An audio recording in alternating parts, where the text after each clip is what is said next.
She's not your only option. This is for the incels or guys who are not successful with women. Because the reality is the majority of guys who are good at getting women do not fall into the trap of marrying these used-up party girls. Don't get me wrong, some of these guys do marry, but they generally only do so after gaining a lot of experience, and settling down with a higher quality woman than most of the guys who weren't successful with girls did. Warning: there is some extreme black pill content in this video, the reason being is to vaccinate you guys against some of these women who will try to take advantage of you, by using your inexperience and loneliness against you. I can almost guarantee you that if you invest most of your time into reaching your potential and building a better life for yourself, at some point you will have the opportunity to become more successful with women than you have been thus far. This video is on why most guys mistakenly and unwisely cash their chips in at this point and marry the first semi-attractive girl who gives him an enthusiastic blowjob. It's also about what you can do to not fall into this trap when that day comes. A lot of the men going their own way content creators talk about these simp guys marrying girls who rode the carousel, but I have not really seen any of the others really go in depth as to why the simps do this and what a man can do to avoid it. So if you are a hard-working, ambitious, responsible guy, who hasn't been sexually successful, who doesn't want to be taken to the cleaners, this is for you. You aren't in love with the girl. What you're really in love with is the fact that a woman you're interested in is finally interested in you back. Most guys think they want to marry that person. The reality is they want to marry that feeling of long sought after female validation rather than the girl who brought it about. In other words, most of these men are in love with the message, which is the validation, but have fooled themselves into thinking they are in love with the messenger, who is merely the woman who heralded that message. The reality is that she's a sign of things to come and is an omen that things are going to be or could be different. She is a positive correlation indicating that the man has improved his circumstances and lot in life. She is a signal that is telling him that society in general sees him as more valuable than it did before. There's a voice in your head telling you that you are not good enough and that the only reason you got her is dumb luck.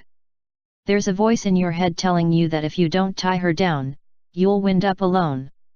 I understand that you guys are scared of being alone, but the reality is a lot of you guys have already gotten used to being alone, so you can use that experience to not be as afraid of it and able to deal with it. But remember, we are men. We're more independent than women. We care about facts, logic, and truth more than feelings and emotions. As such, let's look at the data. Look at my old videos on these subjects. The data is quite clear and indicates that it is vastly more likely for a woman to wind up alone than it is for a man to, and as the age brackets get into the older ranges you will find vastly more single women than single men.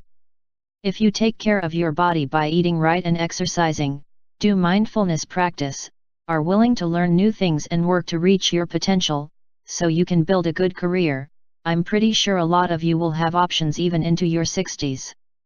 Don't feel bad about being unsuccessful with women.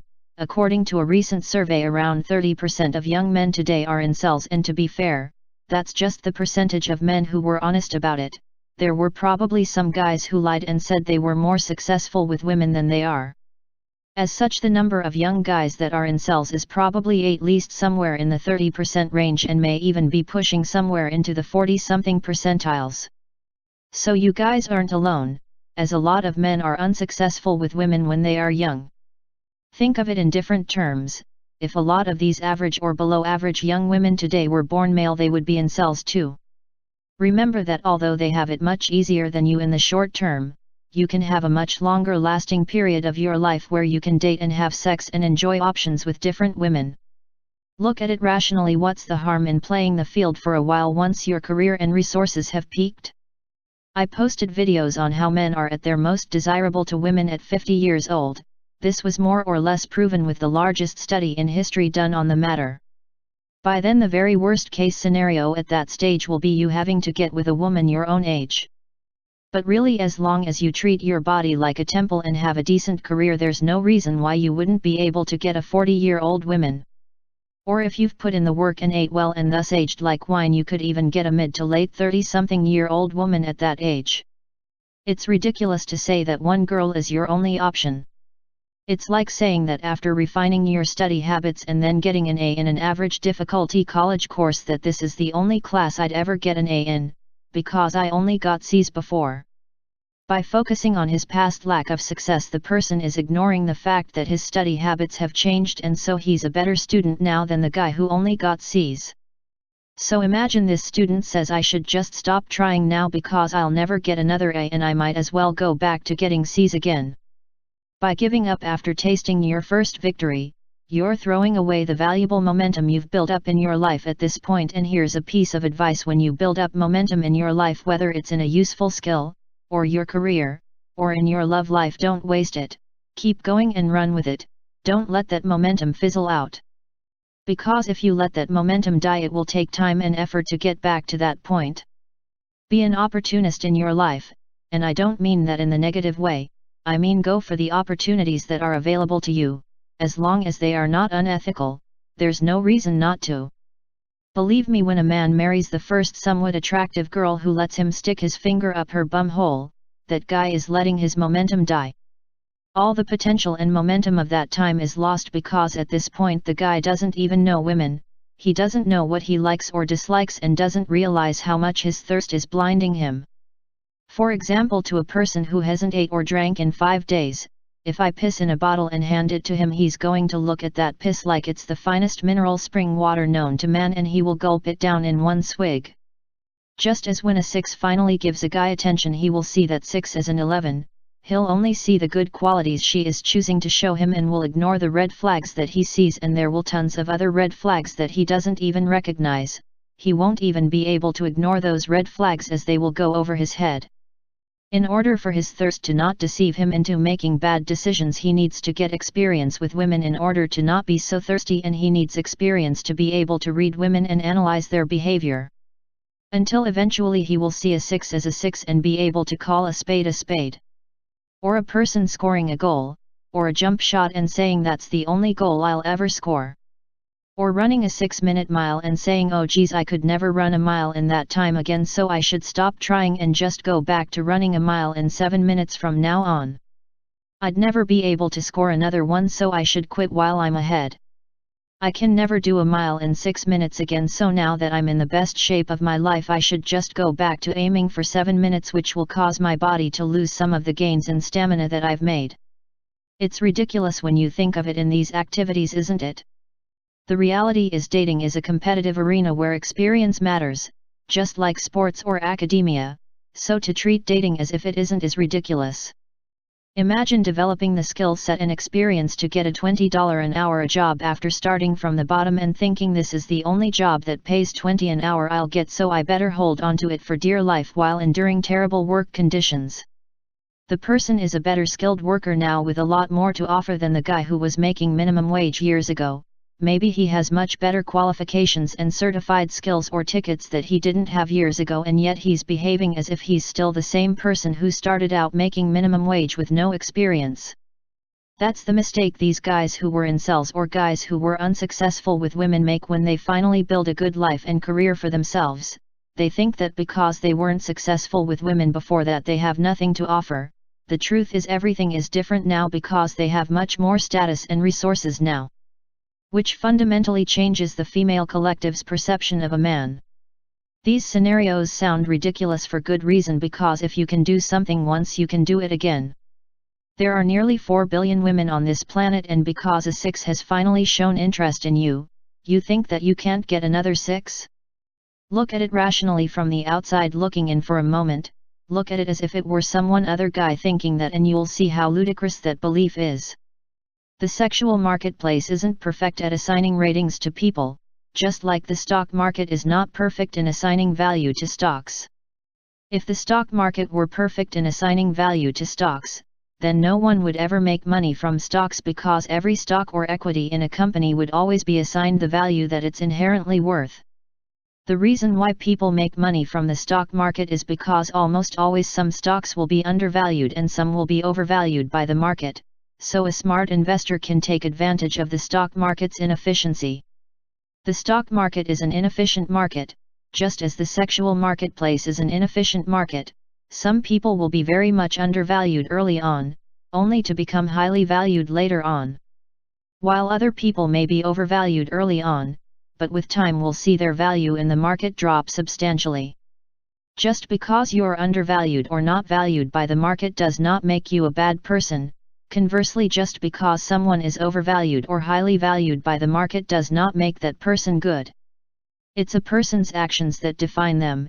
If you work hard to reach your potential and do something with your life that benefits this planet, you'll likely be a good person, as your existence made this world a better place.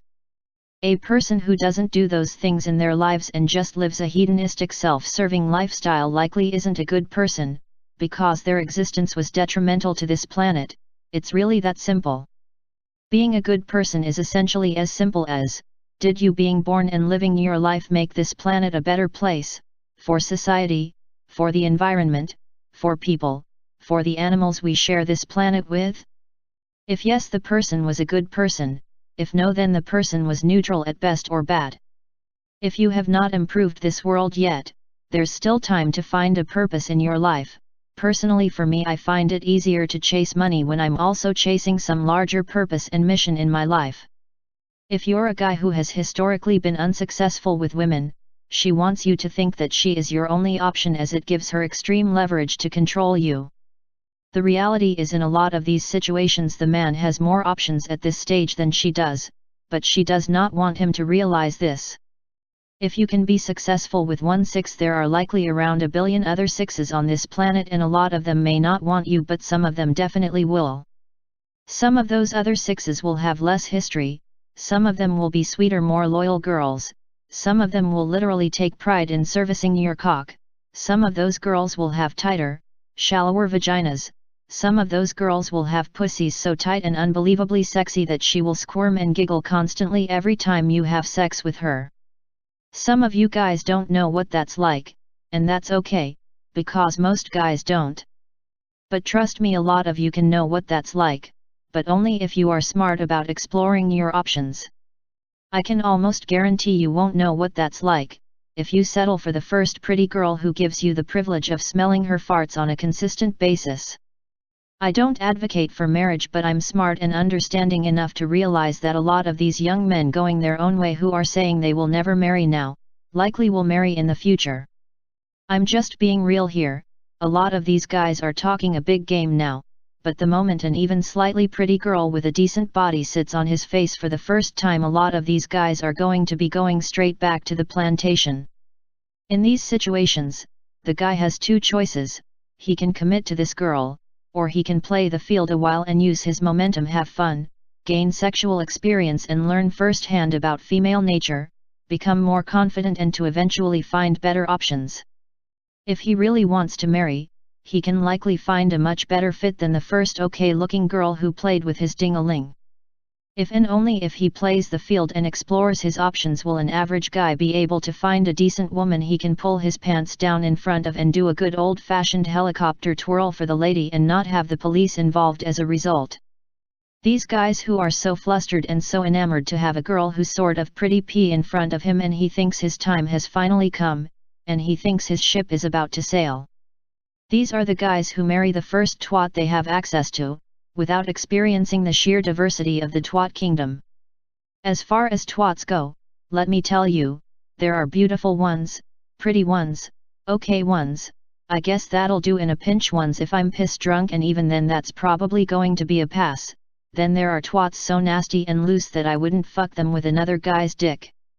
There are twats with a smell that is so fragrant it'll make your dick as hard as a diamond just be being in the same room as it, when she isn't wearing all her deodorant to cover the smell.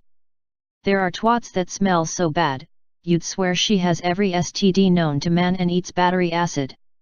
There are small ones, large ones, bottomless pit ones, petite ones, shallow ones. Some of these girls will have muscle structures that allow them to squeeze your wiener like it's in a vice grip. Some of them will be so sensitive that if you just rub your head against its lips she'll giggle, squirm and get wet within a few seconds. But the reality is, if you're not physically attractive and hung, you are not going to be able to find that as easily. The only way you'll be able to find girls like this, girls that actually get excited for you, and girls with vaginas that are more compatible for an average or below penis, is to play the field. If you want to know whether or not a woman enjoys sex with you, watch my video titled 12 Ways to Tell If a Woman Enjoys Sex with You, which gives a lot of good information. However, do not think that you can be a virgin or sexually inexperienced and just watch that video and read some articles online and you'll be fine. You need to also sleep with a good variety of different women and have a lot of sex. By doing all these things you will be much better able to tell whether a specific woman enjoys you sexually. Once you have sex with a few chicks who are really into you sexually, you'll see the difference between them and the ones who aren't.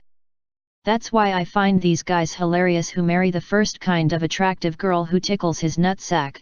In a lot of these cases the guy and his new bride aren't even sexually compatible. She's been stretched out for years by a boyfriend, or fuck buddies who were hung like straight-up porn stars. These guys were 7 to 8 inches long and 5.5 to around 6 inches around.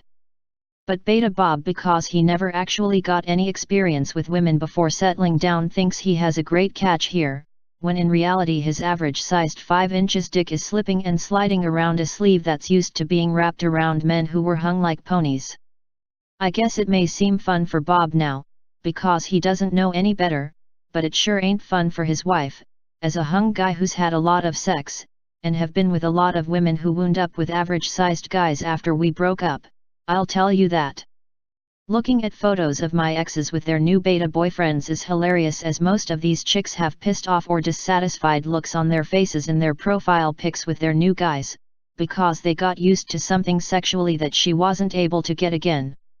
Once it's too late, once Bob is married and trapped with this woman and he's now getting attention from the 100 pounds late 20-something-year-old little secretary in the local insurance office, and then he'll begin to realize that oh shit, there may be women with tighter, shallower vaginas out there, there are women with younger, tighter bodies out there, there are prettier chicks out there, more feminine chicks out there, there were better options for me, but he was too ignorant and thirsty to seek them out.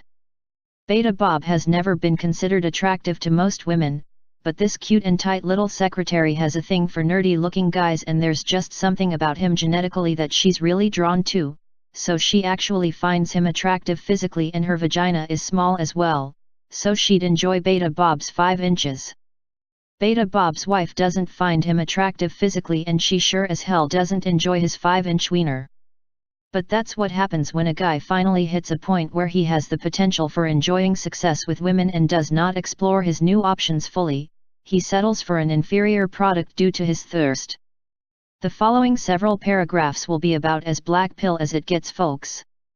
I'm telling you now that most of these women that will eventually show interest in you down the road, for most of these girls you will not be their ideal, you will not even come close. The message is to tell you guys that you will have to be selective and be objective. You'll need to date a lot of women before you find ones that you are really compatible with and who are genuinely attracted to you. Because, to be perfectly blunt, a lot of the girls who show interest in you at first will not be attracted to you at all. I'll highlight this by telling you of some of my experiences with women, married and single. I'm hung like a pony, and it's noticeable to people through my clothes, no matter what I'm wearing. The reason why I'm mentioning this is because sure, there are lots of girls that are aroused by it, and even there are some small tight little numbers that like to be stretched out like a water balloon. But conversely, there are some small sexy little things out there who look at me as if to say, you are not getting that fucking thing within 5 feet of my petite pussy. Some of these women have told me as much, that she finds me attractive physically and likes my personality, but I'm too big for her, and I'm very large, roughly 8 inches long and 6 inches around, but I'm not gigantic either. I am more or less the ideal size for most Western women, but this just highlights the fact that there are some girls out there that want nothing to do with my supposedly ideal cock. To these chicks my cock is anything but ideal. She has a small vagina that doesn't stretch or expand too much even when she's highly aroused, so for these girls, depending on the girl, the average size, which is about 5 inches, or a bit bigger or even a bit smaller than 5, is her ideal. To these women, in order to ride her ride you have to be less than 5 or 6 inches tall and have a proportionate girth, i.e. a max girth of around somewhere 5 inches. These girls are rare though, and most girls prefer bigger. Like I said, most Western girls prefer my size more or less, but if a guy plays the field for a while, he can find his own girl like this. A girl who wouldn't consider cheating on him and his smaller-sized penis with a hung guy. I know this shit because I speak from experience. I'm definitely not a bad-looking guy and in good shape. I run into women who are married to beta guys, at the gym, at work, at school, on the street. They flirt with me and glance at my bulge with big shit-eating grins on their faces like she's a kid in a candy store. I've even caught married women blow kisses at the direction of my crotch as I walk in a room. If these beta guys had played the field for a while before committing, they could have married a tight little thing that wouldn't even look in my direction. Instead, they married broads that get wet for me or guys like me due to our mere presence. The worst is when their husbands are with these girls.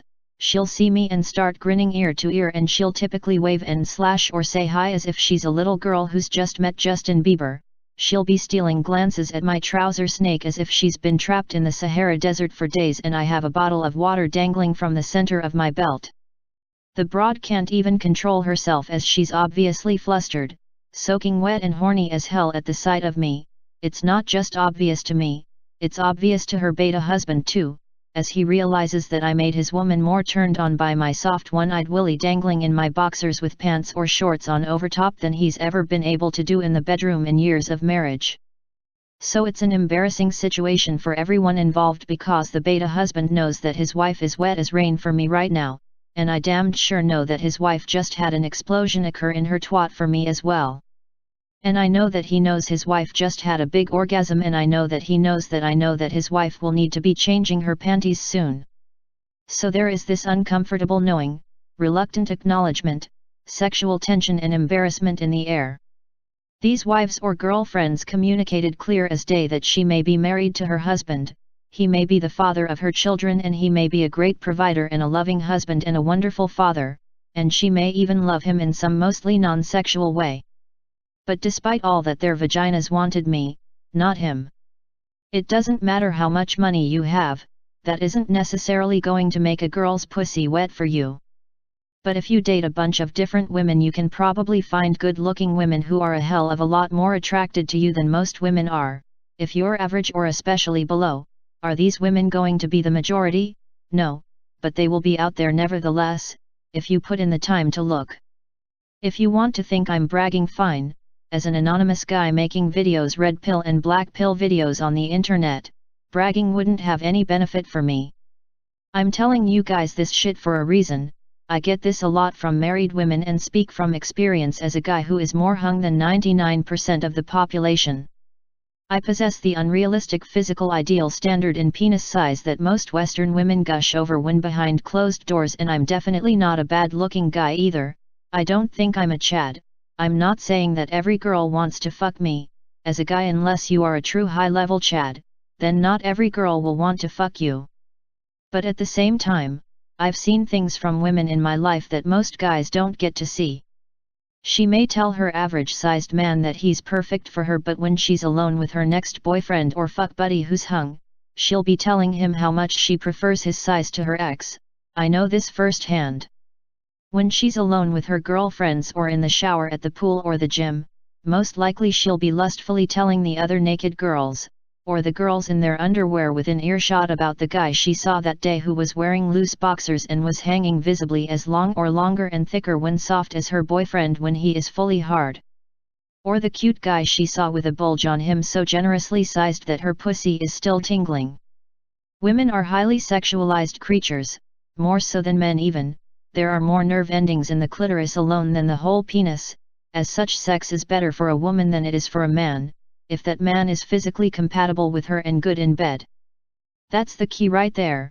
The guy has to be physically compatible with her. If she's gotten used to banging a guy with a huge cock in a relationship or a friends with benefits situation and hooks up with hung guys on Twitter, if any of you average-sized guys or below marries a woman like this and think you will be able to sexually satisfy her, I have some oceanfront property I think you'd really be interested in. If however you value yourself and explore your options, you can find girls with smaller vaginas, who don't like to be stretched out, who'd consider huge cocks too big for them. Although a man's sex drive is much more consistent than a woman's, depending on the stage a woman is at in her life and the stage she's at in her monthly cycle, some woman can be hornier for a time than a man with the highest sex drive. The reason why most women don't seem that sexual is because they've married men or are in relationships with men who can't please them, and because a lot of them have rode the carousel to the nth degree, so she has had the most handsome, athletic, and well-hung men that are available in her city. So, by the time she's married her beta simp, her vagina has been plowed by guys who are huge.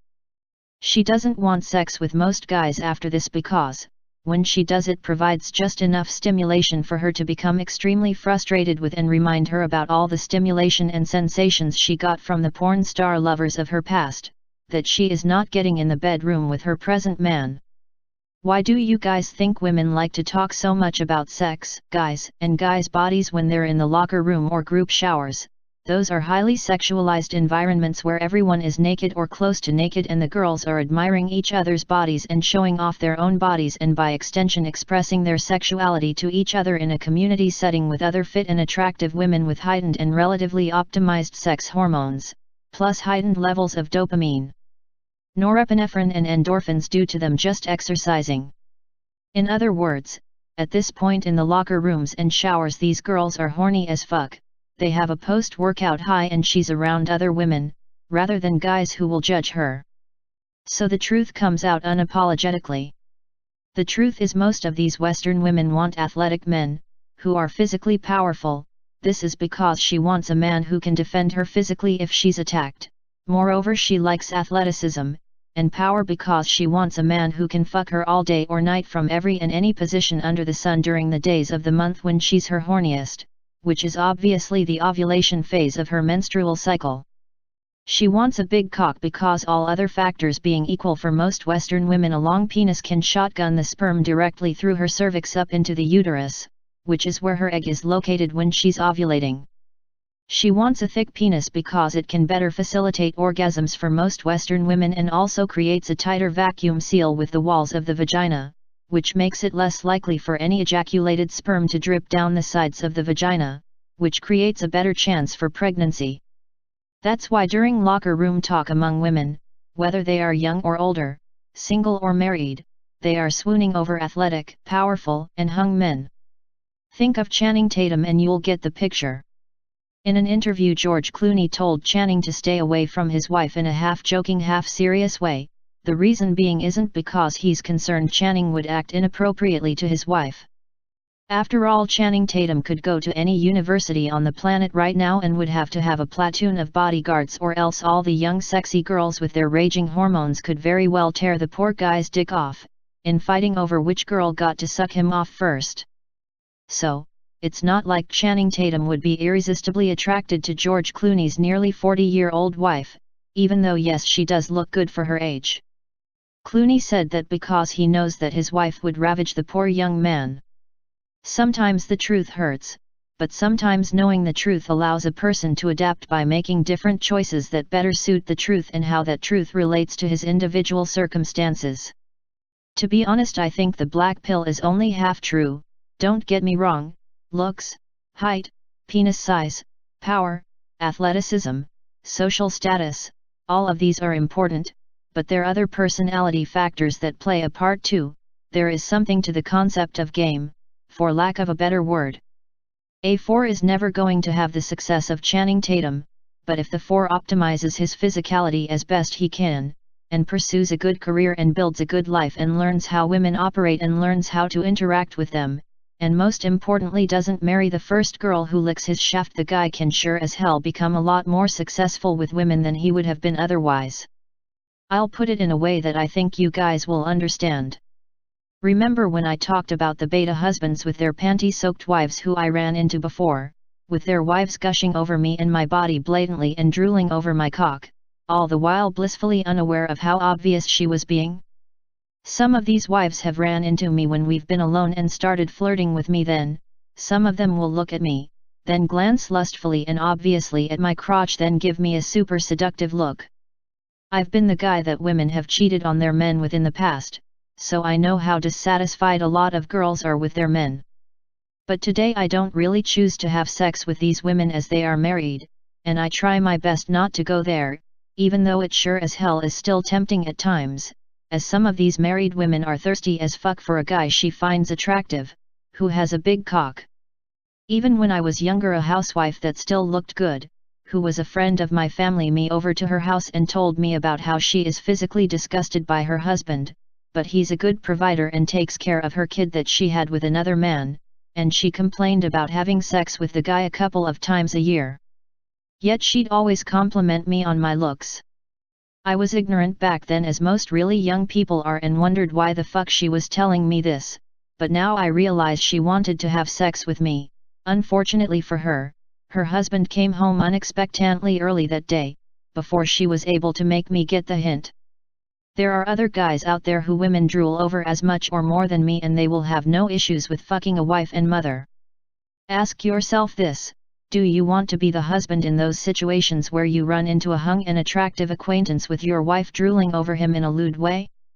Do you want to be in a situation where your wife, the mother of your children, is servicing some other guy's cock as her volunteer side job, while she's letting you have sex with her maybe once a month, and that's if you work 50+ hours a week to be her pet wallet?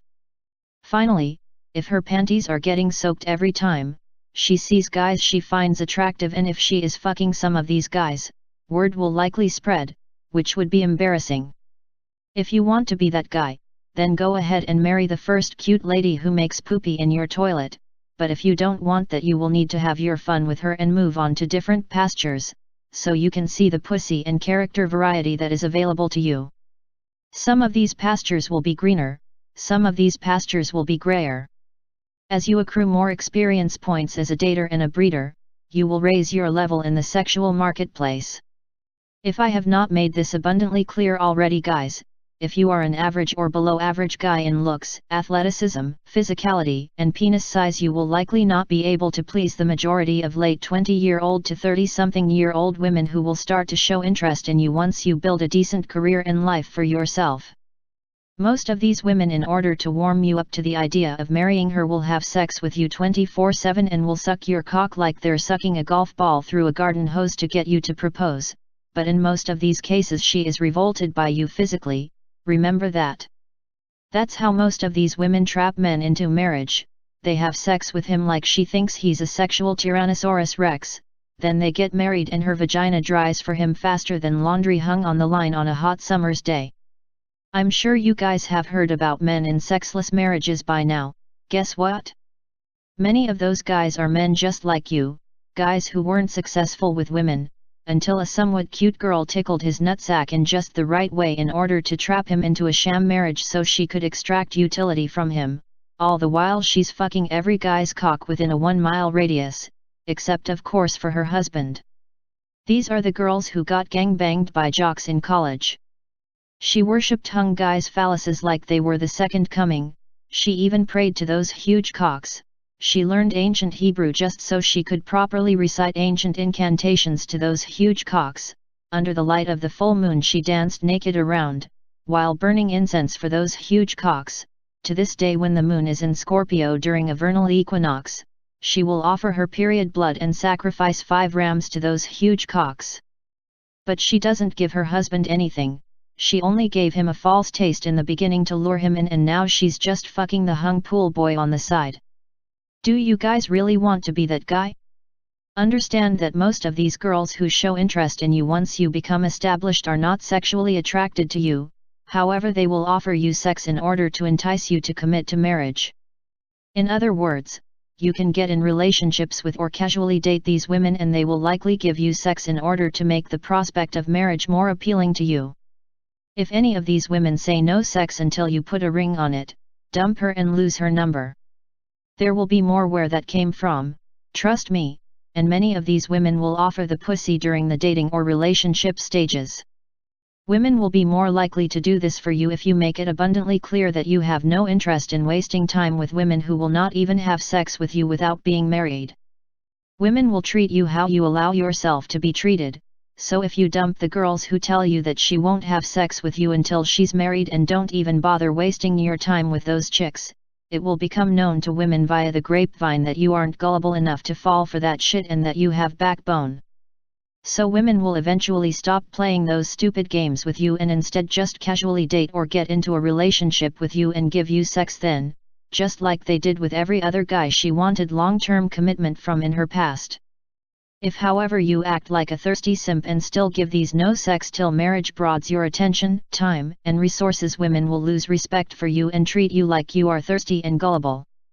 Nothing gets women more wet than the readiness and willingness to disengage and detach from her and her bad behavior. If a woman is acting cold towards you on a date, just say, look, you're acting distant, you're not being friendly, and it seems like you don't want to be here with me. I wish you luck in finding whatever it is you're looking for, and leave. If a woman tells you no sex until you put a ring on her finger, tell her that's not acceptable for me at all. It was nice meeting you and good luck finding what it is you want, and leave. If you're in a relationship and she has been treating you poorly, say, I don't think this relationship is going to work, and leave. If she's a girl you're dating casually and she's acting like a real bitch one day, just say, oh sorry, I forgot I had an appointment today and just remembered, and then leave. If the same girl still acts like a bitch next time you meet up to have fun, make another excuse and leave.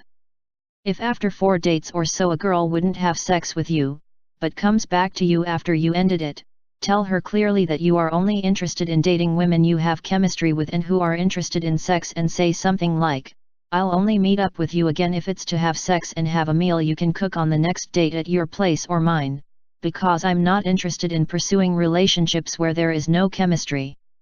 I respect your choice to wait, however, you should know by this point whether you want to have sex with me.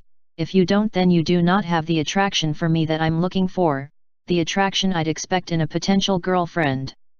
If you ask a girl out on a date and she refuses, for God's sakes do not chase her or pursue her any further. It's the Me Too era, after all. Just say okay. If you change your mind, let me know, and don't interact with her much after that. If she tries to talk to you in public, just say quick one word, or short answers. Be polite and somewhat friendly, but don't give her much of your attention, beyond the bare minimum. If she says she wants to be your friend, tell her, I'm not interested in being your friend. If she asks why, say I'm interested in you romantically, and that's it. If she tries to text you, ignore them, unless she expresses romantic interest. If she asks you in public why you don't respond to her calls or texts, just say you've been busy lately. In some cases, these women will come back to you and give in to your demands or treat you a hell of a lot better than they did, because now she knows she can't get away with treating you poorly. However, in every case these women will gain respect for you, and women do talk, so it will get around among the grapevine that you have a backbone, which women respect. Because most guys don't have a backbone around pretty girls. In order to have a backbone with women, you withdraw your time and attention, and, in some cases, you must break up with her or cut contact completely. This is how a man keeps women in check in the modern age. You sure as hell shouldn't get angry or get physical. Withdrawing your attention and time is way easier on your heart and your peace of mind than getting angry anyway. Remember that most all of these late 20s and 30-something-year-old women who tried to make you marry them before they had sex with you, most all of these women gave it up to tons of guys for free before you came along. All you have to do is stop wasting your time on the women who try to make you wait, and they will stop playing that stupid game with you. Once they see you are not desperate enough to fall for a no sex before marriage trap, women will stop doing it because they know they can't get away with it. Now, instead of using the no sex before marriage trap against you, girls will instead employ the give him lots of sex before marriage trap against you, which is definitely a better trap than the former. When you get a girl's number, who has agreed to go on a date with you, but you have doubts on whether she's into you or not and want to filter these thoughts, ask her on the first text you send her to come over to your place for the first date. If she asks what would we do there, tell her I was thinking we could have a few drinks, have sex, watch a movie and eat a meal, but we could skip the movie and the meal if you want. Gauge her reaction. If she acts all offended and bitchy, then almost guaranteed she finds you disgusting physically. Ghost her, period. If she tries to contact you again thereafter, say that you like girls who are comfortable with their sexuality and who are not prudish. Tell her if you're getting offended and triggered from a guy you wanted to date mentioning sex, maybe you have some issues to work through, and I just don't want to deal with that right now.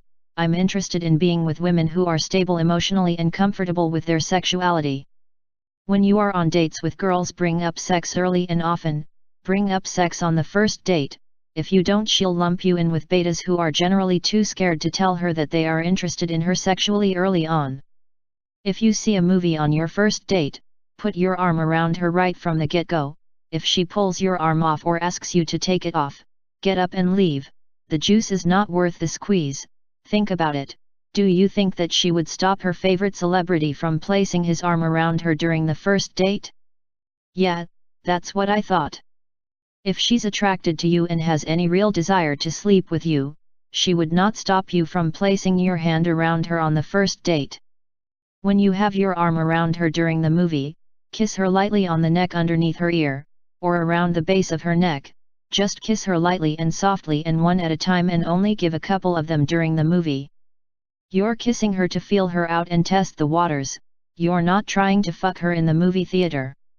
If she reacts in a way that isn't flirty or receptive, don't call her back for a second date. If when you kiss her she says stop in a flirty way or while giggling, you're good, you can do it again 25 minutes later or so. If she says stop or tells you not to in a voice that conveys no emotion but anger or frustration, she's not attracted to you physically at all. In that case, don't call back for a second date. If she says, "You like to move fast, don't you?" Say, "Yeah, I do." Either she'll be impressed by your honesty, or she won't be, and to be blunt, she'll be impressed by your honesty if she's attracted to you physically. If she's not attracted to you physically, she won't be impressed by your honesty and will think you're acting like a creep. If she is impressed, you are almost in. If she isn't, then she doesn't find you attractive. If she calls you thirsty, say, "I'm a healthy man, who knows what I want, and I want a healthy girl who knows what she wants." If you're not interested in that, let me know now, that way we don't have to waste each other's time. If you're a virgin or close to it by this point and you're scared of being bad in bed, don't worry about it. Most of these girls who try to make you commit by this point will want you as a beta provider, so these women will still be interested in dating you and they will still have sex with you to secure commitment. With practice you'll get better. If you have a smaller cock, don't worry about that either. Successful Asian men in various countries like Japan, Thailand, the Philippines are well known for cheating on their wives and having various concubines while married. Most of these men are not hung like donkeys, and they don't have problems finding girls who will have sex with them. In India, the average penis size is its lowest, yet there are over 1 billion people there. In China there are over 1 billion people and they aren't known for being hung either. Obviously, that is not stopping them from getting laid. Also, if a girl says you are small to other girls, it could cause girls with smaller vaginas to show more interest in you. Girls aren't stupid, so the tight ones know that their tightness is especially appealing to smaller-sized men. If you are small, it may be an idea to not go after larger-sized girls with larger hips and big butts. I'm not saying that all those girls are loose, but in aggregate smaller women tend to have smaller vaginas. There are taller cavia girls with small vaginas, but they are rare. Moreover, fat chicks tend to have larger vaginas. Finally, most Western girls believe that any penis size that is average or below is small, so if girls say you're small in the West, you'll be in the same boat as the vast majority of Western males, probably around 70% of the male population to be honest. Remember that it's common for girls to call their exes small, it's just a final shit test, laugh it off and say that she just had a larger vagina. If you're still scared of being inexperienced or a virgin, since you will have money by this stage, you could consider seeing a high-class escort, or 2 or 3, and gain some experience that way. They will cost several $100s an hour. Do your research and find a reputable establishment if you can. It could be a good investment, just to train yourself to become more comfortable with girls sexually, to be comfortable naked with them and to be comfortable escalating with them. I've never done this myself, but I've seen ads for some of these girls, and Jesus, they are a lot hotter than the first girl I fucked. If you're scared of STDs, ask them if she is tested regularly and ask to see documentation. I imagine a lot of these higher class ones would get tested regularly. Don't go to lower class hookers, because those ones are much more likely to have diseases. Here's a simple way I just thought of to filter which escorts will fuck with or without condoms. Call them up and ask them if they will allow you to fuck her without a rubber. If she says no, then ask if she will let you if you pay extra. If she says yes to that, then you know that she does this with other clients. If she or the establishment she works for stands firm and says no condom, no fucky, then you can be more confident that she regularly practices safe sex. Moreover, do not go down on these broads. I repeat, do not lick her genitals or anything close to that region. The higher class ones regularly see clients who have money and status, so they have more pressure to stay clean for these successful men who are paying top dollar and don't want to get an STD in the process. So these higher class ones probably do get tested more often and have the documentation to support it. Some of the broads I saw in these ads are easily 8, 9s, and 10 out of 10s. If you can last 5 minutes, which is the average time a man lasts with a woman with girls this hot, then you will likely be able to last at least that long with the less attractive girls that you will be dating. If you're scared of STDs in general, well, first off, you will always have to wear a condom, regardless of STDs, just to protect yourself from pregnancies, as a lot of the girls you will be dating at this stage will have the baby rabies.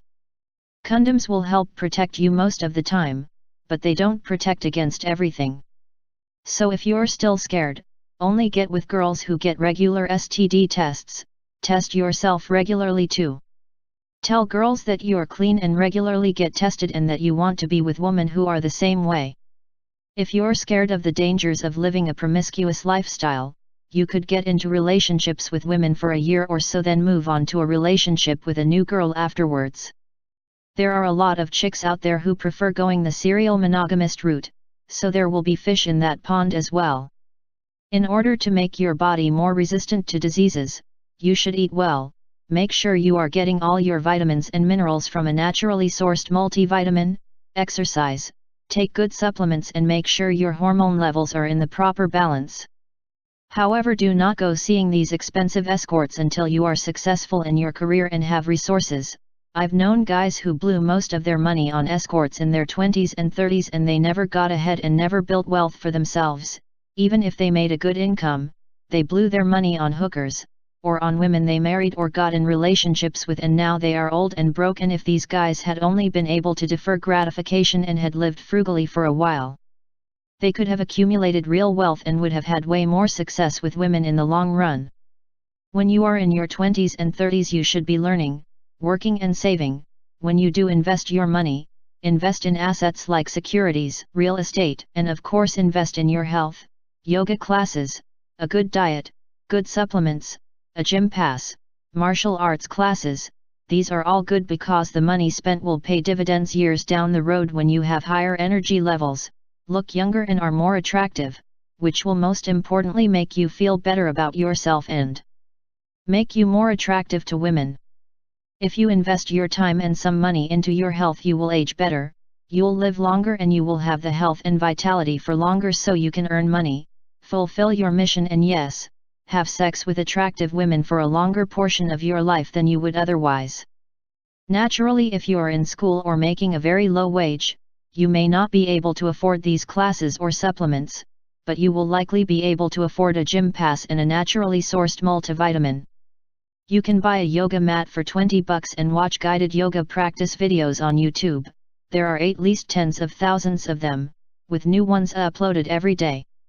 A lot of the people in our community like to put down women for partying it up in their 20s, clubbing, sleepless nights, doing drugs and drinking too much, not exercising enough, eating garbage food, and not taking care of their bodies, which ages them faster. This may be true, and it is in a lot of cases, but if you are sitting in your apartment, or wherever, eating Cheetos, drinking soda, eating a lot of processed food, not exercising, while playing video games and consuming YouTube content in most all of your spare time, you are not going to age well either. Since men naturally age better than women generally, and since most modern women are not taking care of themselves, if you are a man who does take care of himself, you will have an advantage over most of these girls on two different levels. Moreover, how you age will affect how attractive to women you are as you get older, not just for aesthetic reasons, but because if you age well, women will automatically think you are disciplined and more responsible for taking care of your body, and she will think you have better genes as well. Speaking for myself personally, I'm not in my 20s anymore, but when I tell people my age for the first time they nearly have a heart attack. I still get told by people that they thought I was 18, early 20s or mid-20s at the oldest. I feel better than I did at 20, and I was playing sports at that time and in really good shape. I've barely ever been injured and feel awesome. I'm telling you guys right now that it is so worth it to invest in your health and your body. Health is wealth. Remember that. Most guys will take care of their car better than they do their own body, which is insane. Don't take care of your body to get girls, do it for yourself. The girls will be a side effect. Staying young, feeling happier, having less anxiety, having more energy, living long and prospering, and having fewer health problems will be your real rewards. These girls who are trying to trick you into marriage still have utility value to you. You can have fun with them, gain sexual experience with them, and have some nice memories together. You can improve your notch count and confidence, and once you have had your fill, you can disengage and move on to a new girl. This is what the vast majority of girls today do in their 20s, you can too. This does not give you a license to treat these women poorly. Be kind to them, try to teach her how to be a better woman if you can. Don't invest so much into her that you get attached. Be firm, be a man, don't let her make you budge on your positions in the things that matter. It's your way or the highway. Make that clear. As you become more experienced sexually, you will perform better in bed, and you will be better able to gauge how well you are performing in bed with a specific woman. In other words, it will be harder for women to trick you into believing you rock her world like a porn star when the truth is you and your body, even your energy in general, disgust her. A man's sexual experience modifies how women perceive his physical attractiveness. So for instance, if you take a male 7 and women have been told that the guy has slept with 100 women with a lot of them being attractive, a lot of the women hearing this will rate the guy as a 8 or 9. However, if you take that exact same guy and tell women he's a virgin and that girls want nothing to do with him, a lot of the girls will rate him as a 6 or a 5, perhaps below. As such, you don't really know how attractive you will be seen by women until you gain some experience with them, and women are thus made aware that you have a proven sexual history. If you marry the first girl who's easy on the eyes, who intentionally bends over for you in your line of sight, you won't know what it will be like to seen as your most attractive. If you take a guy who is a 6, some girls may rate him as an 8 and others will rate him as a 4. Different people do have different individual tastes that vary within reason. As such, if you sleep with more women, you'll find some that are just way more into your look and energy than others would be. So if you're a 5, you may find girls who see you as a 7 when most of the female collective see you as a 5. And the girl who sees you as a 7 will likely be a lot more enthusiastic during sex with you, especially if her vagina is also a compatible size. As an example, a girl I was fucking recently told me when we were watching a movie that she thought I was better looking than a young George Clooney. Now I am a good looking guy in my view, and a lot of hot chicks and even guys think so too. But in my view, I am definitely not as good looking as a young George Clooney, but in her eyes I'm better looking. The idea that beauty is in the beholder is half true.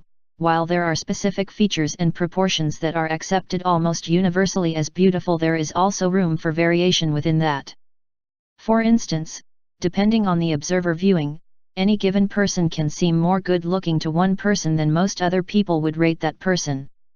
No matter where you are on the scale, there are some girls in every range that will see you as more attractive or less attractive than the other girls in that range do. So if you are a 4, some of the 6s will see you as a 4, some will see you as a 3 or a 2, some will see you as a 5, and some will even see you as a 6, though the ones who see you as a 6 will naturally be in the minority. The bottom line is that if you're around average or below, in order to find optimal women for you to have a good sex life with, you will need to sift through a lot of sand.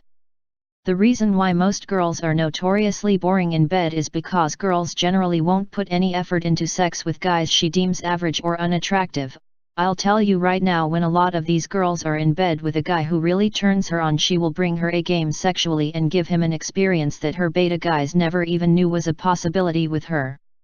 Think of it this way, Channing Tatum by the time he was in college was probably a level 30 in SMV or so, as he was likely maxed out in physical attributes, but lacked resources and high-level status, though I'm sure he was popular in college.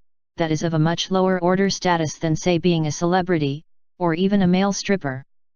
When he became a stripper a little while later, after a while, once his social status and money situation had time to adjust, his level probably jumped to around 50 by then. As before he was a stripper, obviously he could make the majority of girls' pussies wet, otherwise he wouldn't have been able to become a stripper. However, once he became a stripper and enough time elapsed for him to become known as one, now women perceived him to be more attractive than he was seen to be before, even though he looked roughly the same physically as he did before. The difference is now he was a guy who was so attractive to women that he was being paid by them to strip in front of them while they fondled his body and sucked his cock. In other words, he was a Chad of the highest order before, now he was seen as a super scion Chad. Working a job like that would also give him options, as he could now almost certainly sleep with a new attractive girl most every night. Finally, he's making good coin now too, in a typically ironic way, as he's doing so by way of extracting resources from females, which is some next level player shit right there. He's stripping for women of all races, of all ages, married, single, mothers, whatever, and every occupation under the sun, like doctors, lawyers, students, models, scientists, writers, construction workers, accountants, etc., etc. After he first started starring in movies, his SMV level shot up to around 70 or so. For obvious reasons like more money and status. After Magic Mike came out, his SMV level likely shot up to around 100, the highest level. The moral of the story is that although he was always extremely attractive to women physically, Channing Tatum became almost exponentially more attractive with increased social status, resources, and social proof by proving himself to be more attractive to other women than he had proven himself to be when he was younger and in college. Most people are not going to reach a SMV level 100, but you can increase your level through work, discipline, mindset, and accomplishments to a high enough level to consistently get sex and find decent or better girls once in a while who are into you sexually and emotionally. Men have it easier than women in this way, because the only thing most guys want from a woman are her youth and her looks, so once those are gone, she isn't seen as viable by the market anymore. A man, on the other hand, even one who wasn't successful with women in his youth, can be 40 years old and be seen as a great catch if he has a good career and has resources, because remember that a man with those things will automatically have social status as well. Having resources and wealth and a good career automatically changes your position in society as well, in terms of how society treats and perceives you.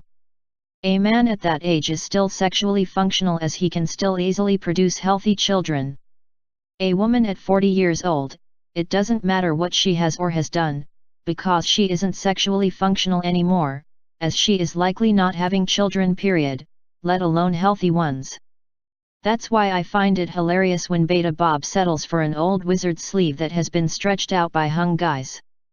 If he had just explored his options, he could have gotten a tight, shallow, and sexy pussy that would wrap around his 5-incher almost as tightly as a pair of Lululemons wraps around a modern thought's hips and butt cheeks. She'd feel so tight to him that he'd come in 2 minutes at first, and for those brief 2 minutes the friction would have probably made her feel good too. Since she's so damn tight, Beta Bob would likely get it back up in a few minutes. With practice, Beta Bob would be giving the girl sex that would be satisfying and pleasurable to her. Most girls won't consistently orgasm every time they have sex, and even among those that do, they generally need to be with men who they find attractive to do so, and the guy needs to have a penis that suits her requirements. Maybe she's one of the girls who can consistently orgasm from penetration, and maybe Bob does it, because they're physically and mentally compatible. Most girls don't squirt, but who knows, maybe Bob's girl is one of the girls who can squirt, and maybe Bob actually does it. Eventually Bob would be lasting 10-15 minutes or more. He'd know what it's like to be with a girl who enjoys fucking him, and he'd have good passionate sex several times a week or more, who knows. Even after kids she'd still feel tight to Bob, not as tight, but tight still, definitely tighter than most of these wall-hitting modern Western girls are even without kids, which means that now he'll be able to last longer, so it'll still be pleasurable for both parties. These girls aren't unattainable, plenty of them seem to like dweeby-looking, non-masculine guys, even guys that aren't even good-looking at all. I see these girls with these guys with the muscle mass of a squirrel, guys that weigh 110 or 120 pounds. And they have bulges that look almost non-existent, and these tight little broads seem happy as a clam with these guys. If you're not very attractive physically and not well endowed, that guy could be you. I sure as hell don't advise guys to marry, but if you do, why not take the time and put the work in to find a girl whose pussy really tingles for you? If you're not hung, why not find a girl who isn't dazzled by and who isn't interested in big cocks? A girl with a small, petite vagina? One thing that sexually inexperienced guys don't realize about girls is that there are some smaller-sized girls out there with loose vaginas, even though on average smaller-sized girls will generally have smaller vaginas. Another thing that most guys don't realize regarding tight pussies, is that in some cases a girl can have a small vagina initially, but when wet and aroused it will stretch out and become much larger and more capable of accommodating much greater size. The smaller girls with vaginas that are small when she is dry, but that get much bigger when she gets wet, generally prefer hung guys. Conversely, the types of women with small vaginas, where even when she gets wet and becomes aroused her vagina doesn't expand as much, are generally the women who will dislike large penises. If you marry a girl like this, she'll still see you as a utility, as all women see men as. But at least she'll love you, as much as a woman is even capable of loving a man anyway. If you're firm, masculine, but aren't abusive to her mentally or physically, she'll likely want to have sex with you. Moreover, at least the sex will also be satisfying as well, for everyone involved, which means you'll be less likely to wind up in a sexless marriage, because what you have physically, as long as you stay in shape and take care of your health, will excite her, and as such she will be less likely to stray. Think about it. Do you think some of these older guys would need Viagra if they had some tight Asian twat in front of him, with her saying, "Oh please Mr. Middle-aged man, your average-sized cock is so big relative to my little vagina, please don't go too fast or you'll hurt my little pussy"?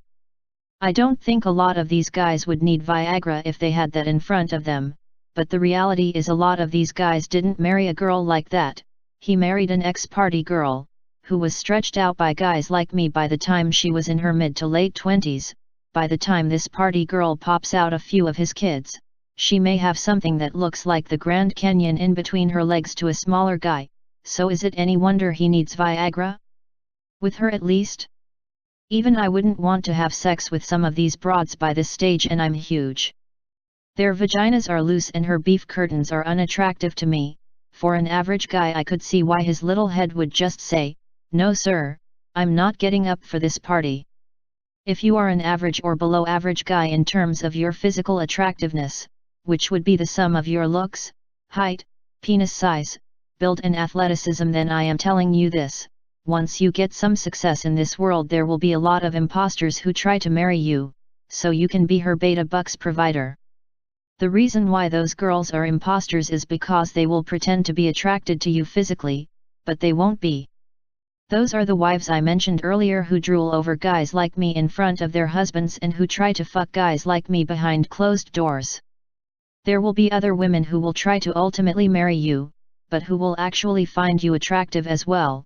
Some of these girls may be pretty themselves, and some of them for whatever reason will just be drawn to your DNA and look on an instinctual level. She may like the smell of your natural produced pheromones, she'll like your look, she'll like your vibes and the way you carry yourself. Personally, I find it hilarious how these inexperienced beta guys, they bust their asses the first third of their life to get a good career and build a good life for themselves, and then they marry a woman who was a seasoned vet by this point, a girl who had seen and done it all in dating and sex. She targeted him from the get-go, and the poor schmuck didn't even stand a chance in committing to a woman like this. His only chance was to recognize it was a trap and to pump and dump, with the dumping done via text. By doing so he would have become more attractive to other women, as they would hear about how reformed party girl Carly couldn't sink her hooks into that guy that until now used to be known as a beta chump.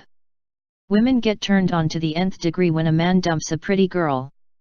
It communicates that he sees himself as high value, and it makes other females' hypergamous radar go off.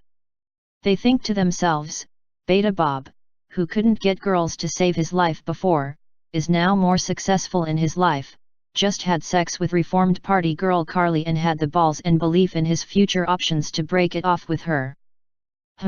Maybe Beta Bob knows something about himself that we don't. Maybe he realizes he's not as beta as we thought. Maybe he thinks his stock is about to go up. You can bet your last dollar other women will investigate. They may or may not be interested in Beta Bob. Some of them will just want to see if they can get him to want to commit to her, as a means of competing with ex-party girl Carly. Some of these women will see potential value in him, just for the sole fact that Beta Bob saw enough value in himself to not desperately latch onto his first option with a girl with a cute face and slim waist. Instead he took the opportunity, had some fun, gained some experience points, and is now a level 2 in SMV. When it comes down to it, women respect a man who plays the field. It's always been considered normal and natural for a man to do so before settling down. When Beta Bob had his fling with ex-party Carly and broke it off, you can bet your last 2 quarters that the women in his area gained respect for him on a primal and a mostly instinctual level. Women like a challenge, and when they realize a guy they thought for sure would be desperate suddenly has real standards, maybe he's not as big a schmuck as the female collective thought. As such, the female collective will likely send more girl drones to assimilate this rebel by letting him smell their pussies and suck his dick until he's dumb enough to sign a marriage contract. The reason why a lot of these beta guys marry the first semi-attractive girl who says hello to him is because in his mind he still believes he's the same guy who got rejected by every woman he wanted in high school and college. The reality is that he's likely not the same guy. He's likely become more successful in his career, he likely has more knowledge and wisdom, and if he has been taking care of himself unlike a woman by the time he's 30, he may even be more attractive physically, or at least not especially less so. Moreover, if he's become more successful in his career, then that automatically means that his social status has increased in proportion to how much more successful he's become in his career by this point. Money changes most everything in a social sense, don't think for a second that it doesn't. The mistake these guys make is that he will marry at the first point of his life when he could play the field. He gets into a marriage with a woman who has been dating men for the past 15 years plus, who pulls his strings like a puppet. She was either her first or one of them, while he was number 122 for her. If instead he'd just dated for several years with multiple women, he'd better understand the games women play and have better defenses against potential manipulation. He'd better recognize red flags and would be able to filter women better as a result. He would be better able to get women to give him what he wants. As he dated more women and accrued experience, the new women he dates would respect him more and treat him as a better catch than the first few did, because they see that other women tried and failed, so the new girls will be bringing their A game. The first girl with nice knockers and a face that didn't need a paper bag, brought her B game because she thought that landing him would be like shooting fish in the barrel. Now that Beta Bob has experience, the women see him as higher value, and it's all because he saw himself as high value enough to not let party Carly sink his hooks into him, despite her letting him suck on her breasts on a few cold winter nights. If he winds up marrying after playing the field for several years, his wife by this point would treat him better and respect him more due to him proving to her that he can get other women. He doesn't have to show her that he's Casanova or a Don Juan. Just showing that he can have sex with women on a consistent basis and get women to want his commitment. Just showing that he didn't just settle for the first decent-looking girl who didn't treat him like a predator will gain him infinitely more respect in his wife's eyes than if he married the first okay option he had. She'd likely be of a higher quality than the first girl who let him smell her vagina as well. Once you start to get one success with a somewhat decent-looking woman, your confidence will increase, and you will gain some skill. By this point, in all likelihood, in your mind you have been telling yourself for years that you are a loser and that no attractive woman could ever want you. So now that you've tasted success by sleeping with a woman, your mind is trying to make you give up and commit and pray to God she doesn't divorce rape you. Because through all the years of negative self-talk and internal dialogues you have grown addicted to feeling sorry for yourself. So you are subconsciously trying to stop any future success in order to keep getting your drug of choice, which is your own feelings of inadequacy. The reality is, if you let the momentum of your first taste of success with women develop, you would start to have more successes here and there. Until eventually you would realize, I may not be LeBron James, but at this point I can score a basket on maybe 1 or 2 of the 10 jump shots I take. As such, you'd become a lot more confident than before when you were scoring 0 out of 10 baskets. If you become more confident, you won't be able to feel as sorry for yourself, which would jeopardize your addiction to your own self-pity. Incels can fall into this toxic thinking. For a lot of guys, feeling sorry for themselves is their number one hobby. If they didn't feel sorry for themselves, their very identity as a pitiful man is in danger of being dissolved. And he'd have to find a new hobby. Understand that people hate change. This may sound counterintuitive, but most people are even scared of positive changes and success in their lives. Most people subconsciously do things to prevent themselves from changing positively because they have become used to their own misery, which has become familiar and thus comfortable to them. Read Buddha's brain. The reality is that people wire their brains for better or worse. If all you do is feel sorry for yourself, you will have a brain designed and fine-tuned to feel pity, disdain, regret and insecurity for yourself. If you have been doing this for a long time, you likely may have a brain that's better wired to hate yourself. If you live a life where you try to improve yourself and see challenges as potential opportunities, you will have a brain better equipped to do the tasks you've put your time into.